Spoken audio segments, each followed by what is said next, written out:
Hey everyone, Chris here, and welcome to my channel. For today's 5 on Friday, I'm going to share with you my next round of 5-star predictions. So one of the things I had hoped to do in 2023 was to make all of my 5-star predictions be books I actually owned. I'm sure that I could make an entire list with books that I would like to read in 2023 that I don't own, that I could get out of the library, and I did that multiple times this year.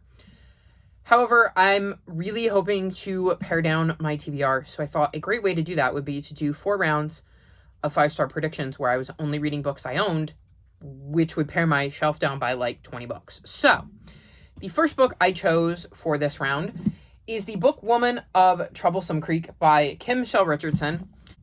This is a historical fiction that's inspired by the true blue-skinned people of Kentucky and the brave and dedicated Kentucky Pack Horse Library Service of the 1930s.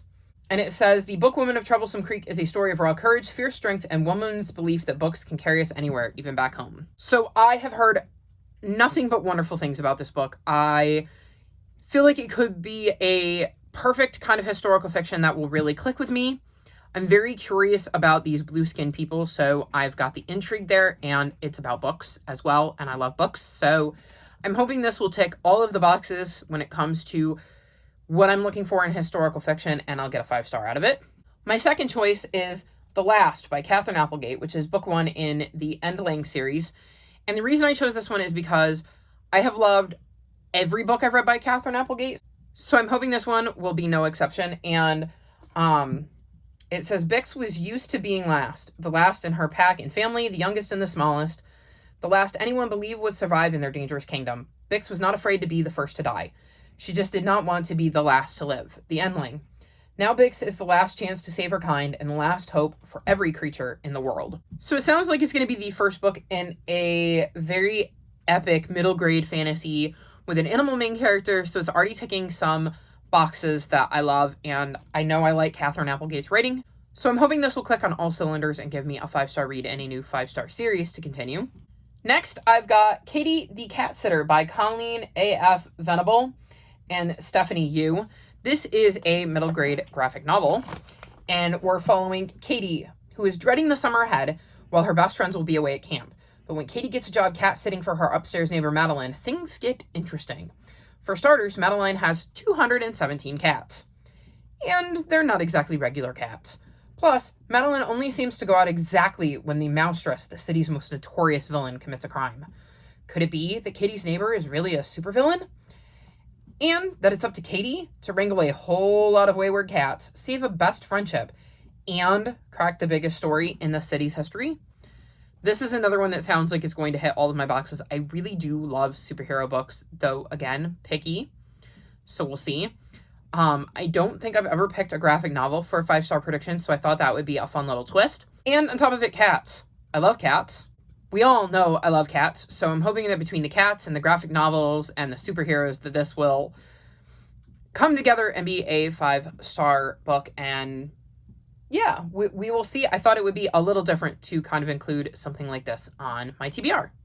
Next up is another book I've heard a lot of really good things about, and that is The Length of a String by Alyssa Brent Wiseman. So this book follows Amani, who knows exactly what she wants as her big bat mitzvah gift: to find her birth parents. She loves her family and her Jewish community in Baltimore, but she has always wondered where she came from, especially since she's black and almost everyone she knows is white.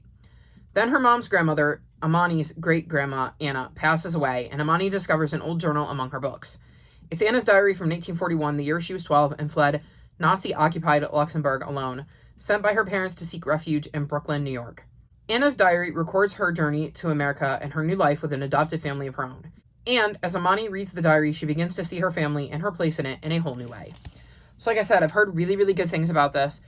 It sounds like it has all of the makings of a 5-star read. I love reading about historical fiction. It's going to have family vibes. I also like that it has some diversity in it with Black and Jewish representation. So really, really hoping that this book clicks with me and yeah, lives up to all of the good things I've heard about it. And then the last book I chose is The Taken, which is book 1 in the Foxcraft series by Inbali Israels. Israels. I probably butchered that. I'm really sorry about that. But first off, I love this cover. I think it's such a cool cover. And if this book is anywhere near as cool as the cover, I think we'll be good. It says, "I am fearless. I am Fox." Isla and her brother are two young foxes living just outside the lands of the Furless, humans. The life of a fox is filled with dangers, but Isla has begun to learn mysterious skills meant to help her survive.